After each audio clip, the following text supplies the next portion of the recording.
বিনা নিমন্ত্রণে বিয়ে বাড়ি খাওয়া। হ্যালো এভরিওয়ান, তো আজকে চলে এসেছি একটা বিনা নিমন্ত্রণের বিয়ে বাড়ি। আজকে আমি তোমাদের শেখাবো কি করে উইদাউট ইনভিটেশনে বিয়ে বাড়ি খেতে হয়। বিনা নিমন্ত্রণ বিনা নিমন্ত্রণ বিনা নিমন্ত্রণ। হ্যাঁ হ্যাঁ বন্ধুরা, এখন আর কাউকে নিমন্ত্রণ করতে হয় না। ব্যাস আপনি ঢুকে গেছেন ফোনটা নিয়ে, হ্যাঁ দাদা আমি ফুড ব্লগার, ব্যাস আপনার আর কোনো কাজ নেই।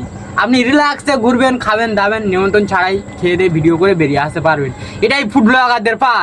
সো গাইস, বিনা নিমন্ত্রণে তো এখন বিয়ে বাড়িতে খাওয়া ট্রেন্ডিংয়ে চলছে, তো আমরাই বা কি করে বাদ যাই, তাই আমরাও দেরি না করে সাজুগুজু করে রেডি হয়ে চলে গেলাম বিনা নিমন্ত্রণে বিয়ে বাড়ি খেতে।